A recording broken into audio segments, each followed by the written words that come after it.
Hello. আসসালামু আলাইকুম ওয়ালাইকুম আসসালাম। স্যার। আমি মোস্তাফিজুর রহমান বলছিলাম স্যার। আমি 18 বাংলায় কাজ করি স্যার। হ্যাঁ, বলেন।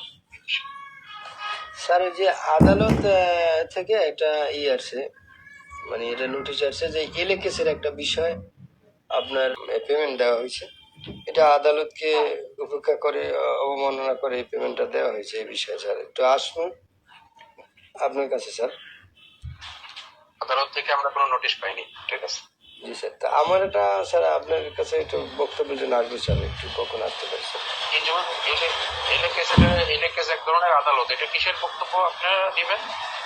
আপনাদের এত আগ্রহ কেন এই বিষয়ে, আমি তো বুঝলাম না। স্যার আমাদের আসলে আগ্রহটা না স্যার, আমাদের আগ্রহ না স্যার। যারা যারা হকদার কাগজপত্র সব যাচাই করে আদালতের নির্দেশ যতগুলো মামলা হয়েছে সবকিছু নথিপত্র পর্যালোচনা করে পেমেন্ট করা হয়েছে, এই বিষয়ে এত আগ্রহ কেন আপনাদের?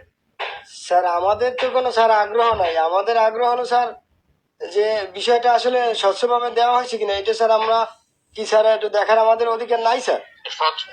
স্বচ্ছভাবে দেওয়া হয়েছে কিনা, যদি কেউ ভুক্তভোগী, যদি কেউ সংক্ষুব্ধ হয়ে থাকে এই মামলার সাথে সম্পৃক্ত কোনো ব্যক্তিকে আমার বরাবর আবেদন করতে পারেন, সমস্ত কাগজ তাকে দিয়ে দিব। ঠিক আছে? জি স্যার। ওকে। তাহলে তার মানে স্যার আপনি সামনে বক্তব্য দেবেন না স্যার? কিসের বক্তব্য? বক্তব্য তো দিলাম আপনার। স্যার আপনার আর কি বক্তব্য আপনার দিবেন? আপনার স্যার বিরুদ্ধে একটা নোটিশ হয়েছে স্যার আদালত সুপ্রিম কোর্ট থেকে স্যার। আমরা কোনো নোটিশ পাইনি।